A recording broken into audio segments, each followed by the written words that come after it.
Good morning class. आज हम लोग क्लास 10 चैप्टर 10 का पार्ट सेकंड जो कि है रिफ्रैक्शन ऑफ लाइट, इसको स्टार्ट करेंगे। इससे पहले हमने एक टॉपिक पढ़ा था, वो था रिफ्लेक्शन ऑफ लाइट। अब हम लोग जो पढ़ रहे हैं वो है रिफ्रैक्शन ऑफ लाइट। समझना इसको आराम से। पहले मैं इसको समझाता हूँ वापस एक बार।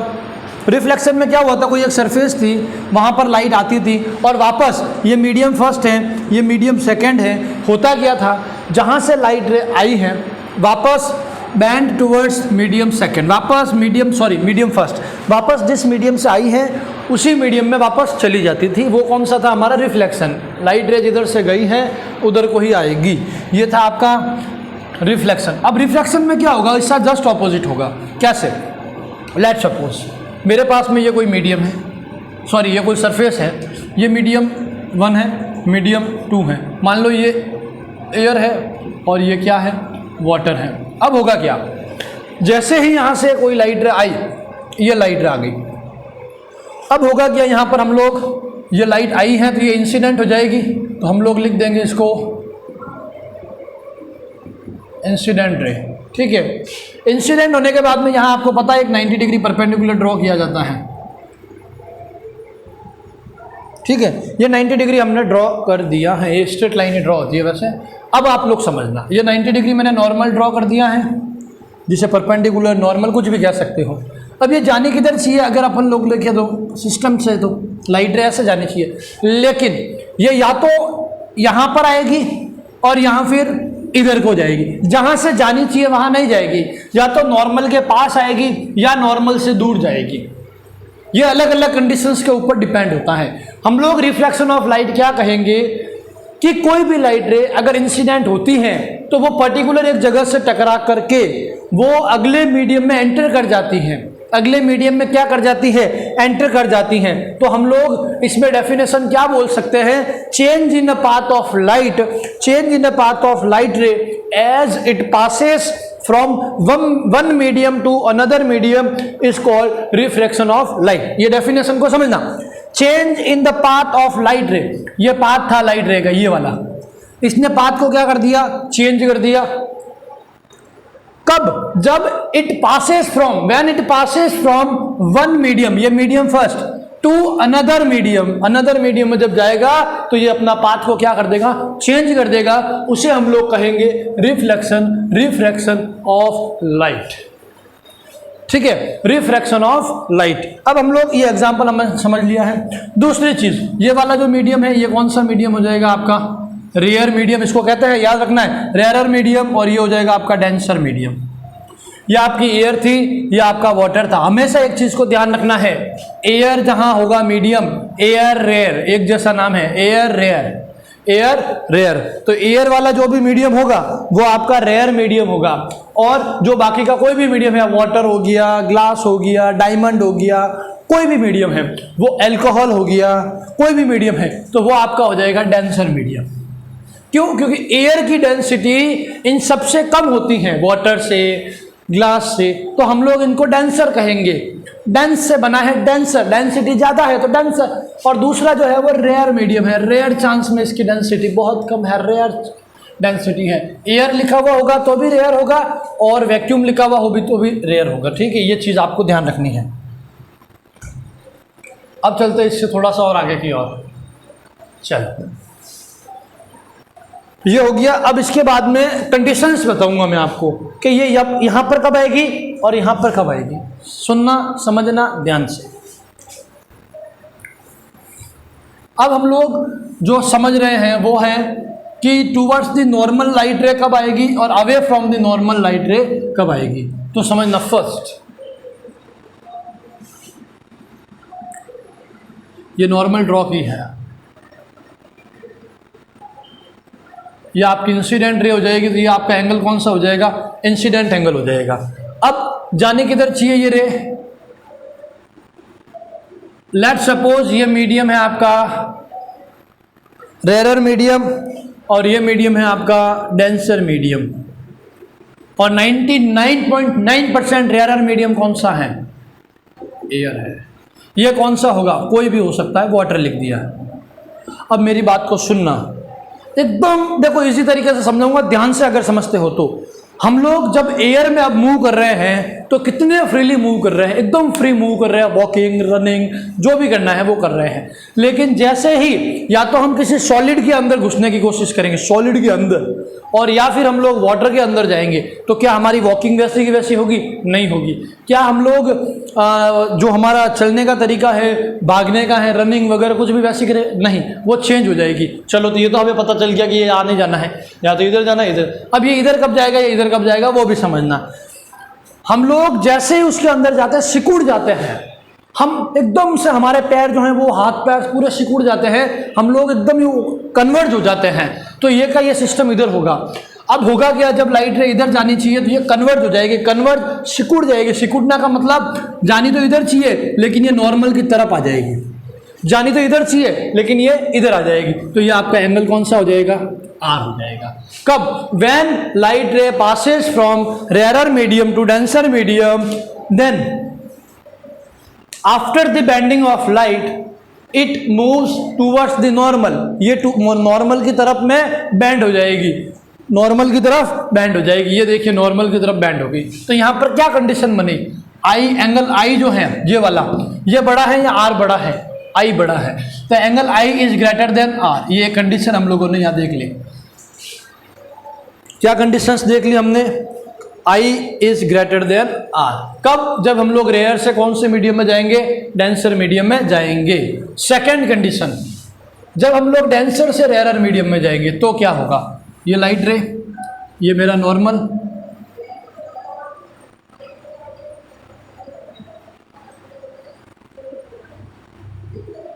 ये कोई लाइट रे इंसिडेंट हो रही है, इसका एंगल क्या हो जाएगा? आई हो जाएगा। अब ये मीडियम कौन सा हो जाएगा? डेंसर, मतलब वाटर। अब आप लोग समझना, यहां पर भी ये लाइन, ये कहानी आगे ले जाऊंगा। एयर एरर मीडियम है, जो कौन सा है? एयर। अब आप पानी के अंदर हो, सिकुड़ गए हो, सिकुड़े हुए हो, जैसे ही आपको एयर में भेजेंगे तो आप कैसे हो जाओगे? खुले हो जाओगे, यस अब मैं ठीक हूं। तो आप नॉर्मल की तरफ थोड़े जाओगे, आप नॉर्मल से दूर जाओगे। तो हम लोगों को जाना किधर था? हम लोगों को जाना था इधर, लेकिन हम लोग जाएंगे इधर। समझ गए? ये नॉर्मल से अवे गए हैं, अवे गए तो ये पूरा एंगल क्या हो जाएगा? आर हो जाएगा। तो अब यहाँ आई बड़ा या आर बड़ा? आर बड़ा। तो हम लिख देंगे I is less than r. ये कंडीशन कब? जब हम लोग डेंसर से रेयर मीडियम में जाएंगे तो ये होगा। मतलब हमें यहाँ दो कंडीशन मिल गई हैं कि एंगल इस तरफ कब आएगा और उस तरफ कब जाएगा, आर बड़ा कब होगा और छोटा कब होगा। हम जब रेयर से डेंसर में जाएंगे, रेयर से डेंसर में जाएंगे तो आई बड़ा और आर छोटा, एंगल ऑफ इंसिडेंस बड़ा और एंगल ऑफ रिफ्लेक्शन छोटा। जब हम लोग डेंसर से रेयर मीडियम में आएंगे तो आई छोटा और आर बड़ा, मतलब एंगल ऑफ इंसिडेंस छोटा हो जाएगा, एंगल ऑफ रिफ्लेक्शन बड़ा हो जाएगा। यहां तक का हमारा काम हो गया है। आई और आर क्या अभी मैंने बता दिया आपको। चलो ये तो प्रॉब्लम सॉल्व, दोनों कंडीशंस हो गए क्लियर।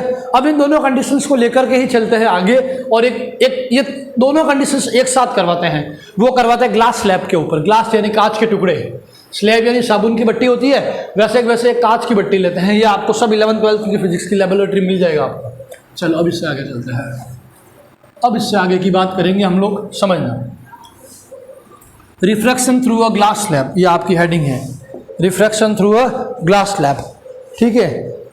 अब एक बात और, आपको मैंने रीजन समझा दिया है वैसे कि ये इधर क्यों आती है, ये इधर क्यों आती है। एकदम इसके अंदर क्या होता है, वो पाथ इसको नहीं मिल पाता, इस वजह से ये सिकुड़ जाता है। जैसे ही पाथ मिलता है तो एकदम से दूर चला जाता है। ये मैंने आपको चीज़ समझा दी है। तो इसमें एक छोटा सा मैंने ये भी नोट्स में लिखाया है कि इसका रीज़न क्या है, कि ये पास में क्यों आती है, दूर क्यों जाती है। अब इससे आगे चलते हैं। इससे आगे आपका है refraction through a rectangular glass slab.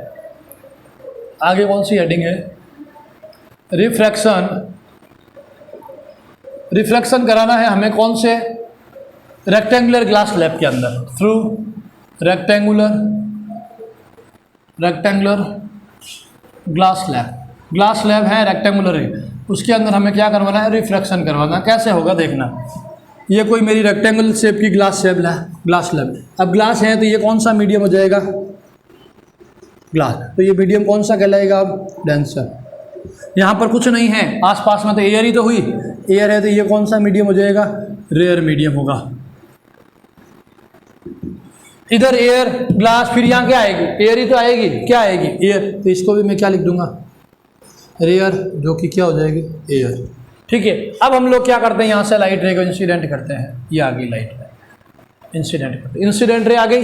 यहाँ पर हम लोग क्या बनाएंगे, सीधा नॉर्मल बनाएंगे, ये मेरा नॉर्मल बन गया। अब आपको पता है ये खुला घूम रहा था, जैसे ही कांच में घुसेगा थोड़ा सा होगा तो ये नॉर्मल की तरफ आएगा, नॉर्मल से दूर जाएगा, नॉर्मल की तरफ आएगा, तो ये जा रहा इधर चाहिए, लेकिन ये जाएगा इधर, ये आपका कौन सा हो जाएगा, आई, ये आपका कौन सा हो जाएगा, आर। यहाँ तक किसी को कोई प्रॉब्लम नहीं है। अब चलते हैं इससे आगे। अब ये ग्लास के अंदर लाइट रे पास होगी, ये पास होने के बाद में वापस इधर से बाहर निकलेगी, तो ये लाइट रे आएगी कुछ इस तरीके से, ये सीधी लेनी है ना, मेरी थोड़ी सी तिरछी भी है, तो यहाँ पर आते हैं, यहाँ पर एक क्या बन जाएगा, वापस नॉर्मल बनेगा, क्या बनेगा, नॉर्मल, और ये वाली लाइन तो ऐसे चलती ही रहेगी। ठीक है, ये वाली लाइन तो ऐसे ही चलेगी। अब क्या होगा, ये आपका क्या हो जाएगा, यहाँ पर आर ही होगा, ये आर ही है, वैसे ये आई होना चाहिए लेकिन ये एंगल आर ही है, वापस यहाँ इंसिडेंट हो रहा है। अब इसका नॉर्मल ये है, जाना किधर चाहिए, ये इधर जाना चाहिए, लेकिन ये जाएगा किधर, इधर जाएगा। ठीक है, अब यहाँ पर एक चीज़ ध्यान रखना है, जब मेरे पास स्केल नहीं है तो थोड़ा सा है, ये आपका ये जो एंगल बनेगा ये अब इंसिडेंट नहीं बनेगा, इंसिडेंट ये रहा, रिफ्रैक्शन ये रहा। अब ये एक नया एंगल बनेगा, दैट इज एंगल ई। इसका मतलब क्या है मैं अभी बताऊंगा। एंगल ई ये भी एक तरीके से आई के जैसा ही होता है। और दूसरी चीज़, ये वाली जो लाइन निकल रही है इसकी और ये वाली जो लाइन है, ये दोनों एक दूसरे के पैरेलल होनी चाहिए। जब आप बनाओगे बन जाएगी, ये एक दूसरे के क्या होती हैं, पैरेलल। ये एंगल ई क्या है, e is equals to angle of emergent. ये इमर्जेंट एंगल है। कौन सा एंगल है, इमर्जेंट एंगल है, वापस इमर्ज हो रहा है, पहले कन्वर्ज हुआ फिर इमर्ज, वापस इमर्जेंट एंगल। ये एंगल आई फिर आर हो गया, फिर वापस कौन सा, ये आपका हो गया angle of E, angle of emergent. ठीक है, ये वाला जो गैप है इसको हम लोग कहेंगे D, that is lateral displacement. इन दोनों के बीच में यहाँ से लाइट रे आई है, वापस जब निकली है तो इसका कितना डिस्प्लेसमेंट हुआ। निकलनी वैसे इधर से चाहिए लेकिन ये निकली इधर है, क्यों, क्योंकि यहाँ पर एक रिफ्रैक्शन का प्रोसेस हो रहा था। अब रिफ्रैक्शन को आपको एकदम जनरल एग्जांपल जो आप घर में देखते हो, आपने एक चीज़ नोटिस करी होगी, ये मेरा कोई पानी भरा हुआ ग्लास है जिसके अंदर आप पेंसिल डालते हो। पेंसिल डालते हो तो पेंसिल जानी तो मान लो ऐसे चाहिए, लेकिन आपको फील कुछ इस तरीके से होती है, अंदर जाकर के जैसे बैंड हो गई हो तो होता है। दूसरा, कॉइन डालते हो आप इसके अंदर, पानी के अंदर, तो आपको वो एकदम यहाँ होना चाहिए लेकिन यहाँ दिखता है, ऊपर आया हुआ दिखता है। ठीक है, ये वाला सारे रिफ्लेक्शन के एग्जाम्पल है। ठीक है, बैंड हो जाती है लाइट रे, ये हो गया। उसके बाद में हम लोग चलते हैं अब इनके लॉज ऑफ रिफ्लेक्शन। ये रेक्टेंगुलर ग्लास स्लैब की थ्योरी है, वो आपको थ्योरी में कुछ नहीं कहना है। रेयर मीडियम से हम लोग जाएंगे डेंसर में तो बैंड हो जाएगी, फिर हम लोग वापस डेंसर से रेयर में जाएंगे तो एंगल ऑफ इमर्जेंट बनेगा। इमर्जेंट एंगल के साथ साथ में जो रे निकल रही है इंसिडेंट की, उसको अगर मैं लेट सपोज करता हूँ तो वो दोनों पैरेलल होनी चाहिए। इन दोनों के बीच का जो गैप होता है वो डी होता है, दैट इज लेटरल डिस्प्लेसमेंट। फिर लेटरल डिस्प्लेसमेंट की मैंने डेफिनेशन आपको नोट्स में दे दी है, वहाँ से पढ़ो और वो भी लिख दो। ये आपका हो गया 3 नंबर का काम इस डायग्राम के साथ में। चलो आगे,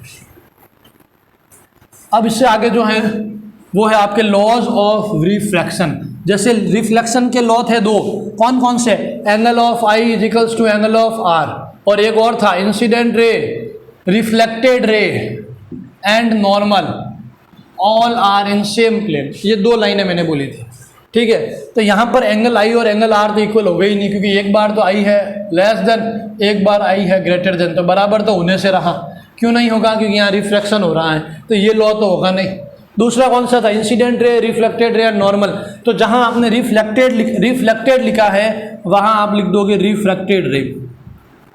ठीक है, तो मतलब एक लॉ तो ये रहा, और दूसरा लॉ कौन सा है वो अभी देखते हैं। चलो, थोड़ा सा पहले बता दिया, अब इंटरेस्ट क्रिएट हो जाएगा।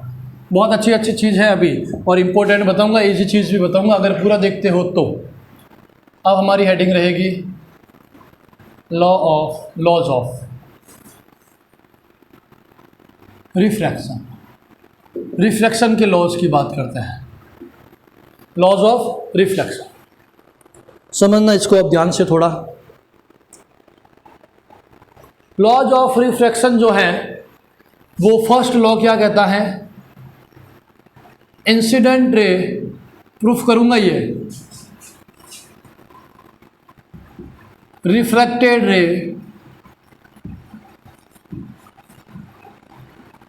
And normal all are lie in same plane.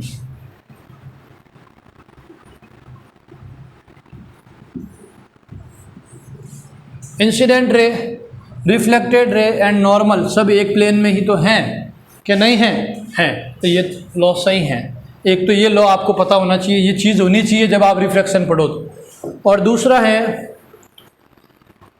Sign i upon sine r, ये मैथमेटिकल वाले जो साइन कॉस पढ़ते हो वो वाले हैं, इज इक्वल्स टू कांस्टेंट, और यहाँ पर जो कांस्टेंट लेंगे वो होगा म्यू। क्या होगा? म्यू। और इस म्यू को एक और नाम से कहते हैं, दैट इज रेफ्रैक्टिव इंडेक्स। ये आपको याद रखना है। और it is also known as Snell's law. इसको क्या कहते हैं? स्नेल्स लॉ कहते हैं। ये दो लॉ हो गए रिफ्रैक्शन के। ये 1 नंबर के क्वेश्चन है, ध्यान रखना, 1 मार्क्स के क्वेश्चन है ये, तो आपको याद रखना है ये चीज़ें। छोटी छोटी चीज़ें आपको बहुत अच्छे अच्छे नंबर दिलाएगी। ये 2 लॉ हो गए। अब हम लोग इसमें ये जो रिफ्रैक्टिव इंडेक्स है इसका अलग से फिर समझेंगे, वैसे इसकी अभी नीड नहीं है। जब न्यूमेरिकल करूँगा तो उसी टाइम में इस टॉपिक को समझा करके कर ले। अब यहाँ तक मैंने जो आपको समझाया है वो होना चाहिए। अब अगली क्लास जो भी आपकी आएगी तब आपके लेंस के बारे में आएगा, लेंस के रूल्स आएंगे, और वो वैसे वैसे रे डायग्राम जो पिछली बार आपके कॉनकेव और कॉन्वेक्स में आए थे, इसमें भी लेंस के टाइप वगैरह जो भी डेफिनेशंस वगैरह हैं वो सारी हम लोग पढ़ेंगे। यहाँ तक आपका रिफ्लेक्शन का जो जनरल इंट्रोडक्शन था वो कंप्लीट हो गया है। अगर कोई डाउट है वीडियो को 2 बार देखे, 50 बार देखे, 100 बार देखे, फिर भी कोई डाउट रह जाता है तो आप मेरे से पूछ सकते हो। Thank you, have a good day.